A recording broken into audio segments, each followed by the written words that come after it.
مصیبت کو ختم کرے۔ تو مختلف تدابیر بھی بتائے کہ ماسک باندھے اور صابن سے 20 سیکنڈ تک ہاتھ دھوئے اور بار بار دھوئے۔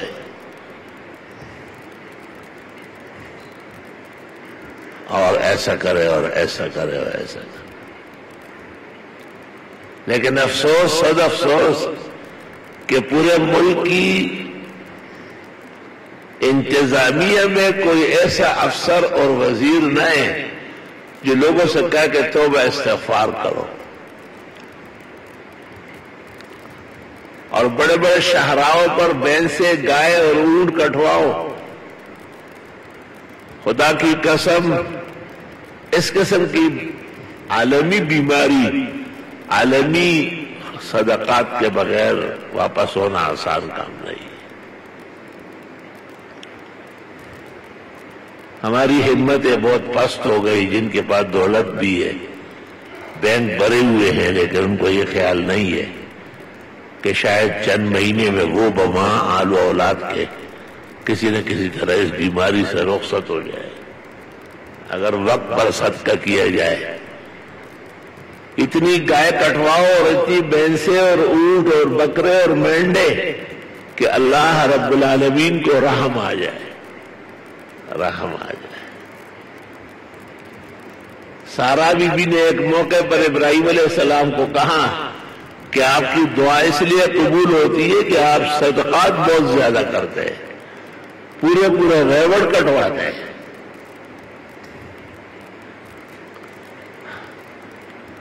اس سے بڑھ کر کیا ہوگا کہ آپ نے اپنے بیٹے اسماعیل کو کعبہ کے جوار میں ذبح کے لیے پیش کیا، اللہ نے اس کے بدلے میں جنت سے مینڈا بھیجا اور قیامت تک قربانی رائج ہو گئی۔ اسی طرح حضرت اسحاق کو القدس میں آپ نے ذبح کے لیے پیش کیا، اس کے بدلے میں بھی جنتی مینڈا آیا تھا۔ لیکن یہود بدچلن اور بدعمل قوم ہے، انہوں نے اس کا اتباع نہیں کیا، تو وہ روایت غائب ہو گئی اور لوگوں کو پتہ ہی نہیں، صرف محدثین کبار کو پتہ ہے۔ اور ہماری امت محمدیہ، ان کو عمل کا جوش تھا، پیغمبر پر اعتماد تھا، شریعت کے وفادار تھے، اللہ کے احکام کے لیے ہر وقت تیار تھے۔ انہوں نے اس وقت سے لے کے آج تک پورے عالم میں قربانیاں کی، تو اسماعیل علیہ السلام کی قربانی اور ان کے بدلے میں قربانی زندہ تابندہ رہی۔ الحمدللہ۔ یہ قربانی عجیب ہے، کہتے ہیں یہ گناہ کو بھی معاف کرتا ہے اور یہ بلاؤں کو بھی ٹالتا ہے اور فقر کو دور کرتا ہے۔ مجھے یاد ہے کہ ہم چھوٹے تھے، قربانی گائے کا ایک حصہ 7 روپے کا تھا، 49 روپے کی گائے کٹتی تھی، لیکن ہمارے گھر قربانی نہیں ہوتی تھی اور بندوقیں کئی پڑی تھی اور ہر چیز موجود تھی، قربانی نہیں ہے۔ مولوی صاحبان بھی وہاں کم سچ بولتے۔ میں نے والدین کو راضی کیا لیکن وہ راضی نہیں ہوئے، تو میں نے سال بھر کے اپنے اخراجات میں سے 7 روپے اکٹھے کیے تھے، وہ میں نے ایک جگہ داخل کیے اور انہوں نے مجھے قربانی میں شریک کیا اور وہ قربانی ہو گئی اور میں گھر لے آیا۔ آپ یقین کریں کہ اگلے سال والد صاحب نے پورے اپنے گھر کی پلی ہوئی بچڑی کاٹی، کسی کو شریک نہیں کرنے، بس ہم صحیح مقبل آ رہا تھا۔ اور پھر اس کے بعد ہمیشہ قربانی کی توفیق رہی۔ تو علماء کہتے ہیں کہ غربت دور کرنے کے لیے، افلاس دور کرنے کے لیے، بلاؤں کو ٹالنے کے لیے، مصائب و شدائد کو کم کرنے، ختم کرنے کے لیے بھی توبہ استغفار، قسم قسم کی نمازیں، صلاۃ الحاجات، صلاۃ دفع بلا، صلاۃ نیل المرام،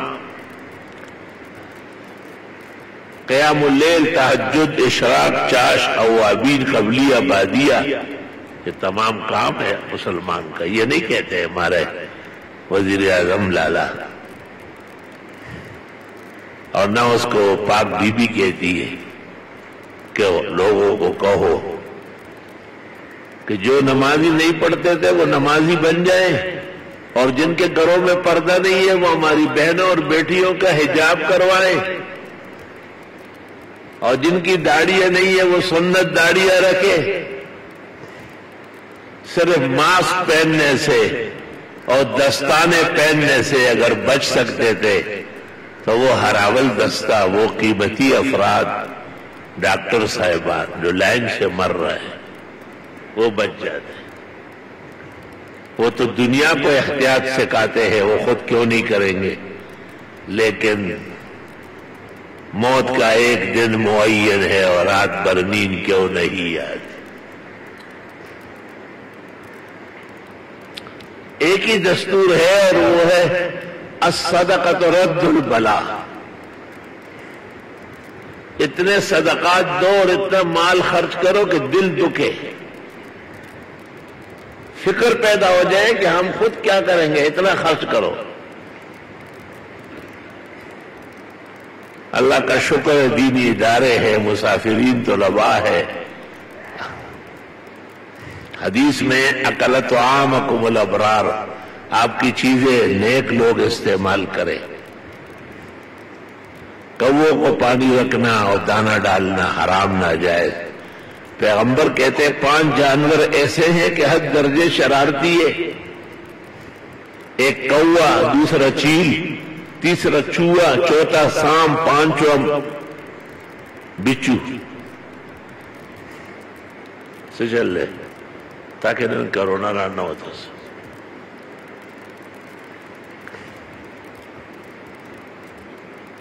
خمس من الفواسق، 5 جانور بڑے شرارتی ہیں. الغراب کوا، والہدیات اور چھیل، والفارہ اور چوہا، والحیہ اور سانپ، والاقرب اور بچھو. امام اعظم ابو حنیفہ کہتے ہیں کہ اس پر زیادت بھی ہو سکتی ہے، جیسے ناکارہ قسم کے کیڑے ہیں اور بڑی بلائیں ہیں. امام اعظم کہتے ہیں کہ یہ 5 پر حصر نہیں ہے، یہ 5 تو عموماً ہے ہی ہے. اس کے علاوہ بھی ایسے جانور ہو سکتے ہیں جو انسان کو تکلیف دے، اس کو بھی مارنا ضروری ہے. اور پیغمبر کہتے ہیں اس کو حرم میں بھی مارو، جو مارنا منع ہے، بال توڑنا منع ہے، ناخن کاٹنا منع ہے، اس کو مارو.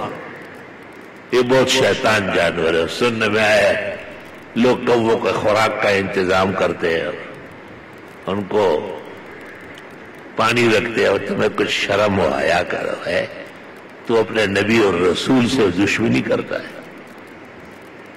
آپ کا فرض ہے کہ لوگوں تنخواہ پہ رکھے اور ان کو کہے کہ جہاں کہیں کوا نظر آئے گرز مارو اسے. یہاں تک کہ کراچی شہر میں کوئی کوا نظر نہ آئے. ہم نے یہاں اپنے ادارے میں کوا مار مہم رکھا ہے. 1-2 آدمیوں کو میں نے تنخواہ پہ رکھا ہے. اب وہ کووں کو نہیں چھوڑتے، اگر جو بڑے شیطان ہیں آ جاتے ہیں کہیں سے. حضرت مولانا تقی صاحب دامت برکاتہم پر جب خطرناک حملہ ہوا تھا، لوگ ملنے آتے تھے. مولانا جس دن مغرب پڑھانے جا رہے تھے تو ان کے اوپر کووں کا پورا غول تھا.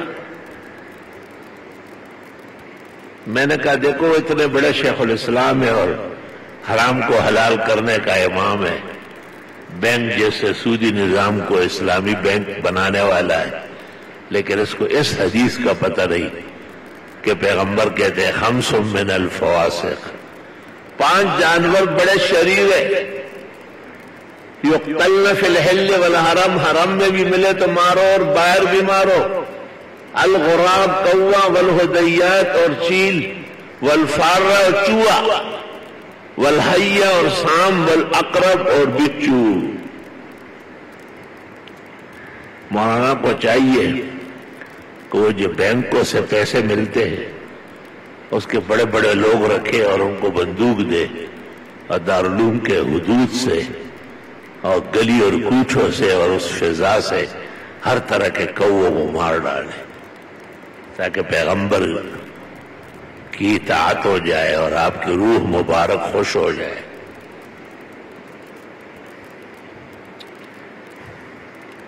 یہ مسائل عام طور پر بیان نہیں ہوتے تو لوگ لا علم ہیں، ورنہ یہ بہت ضروری مسائل ہیں.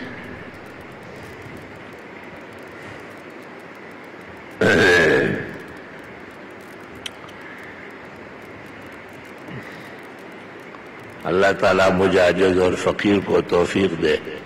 کوشش کرتا ہوں کہ ہر طرح مسائل تفصیل کے ساتھ بیان ہو جائے اور آپ کو توفیق دے کہ آپ شوق و ذوق سے آئے اور سنیں اور پھر توفیق دے عمل کی.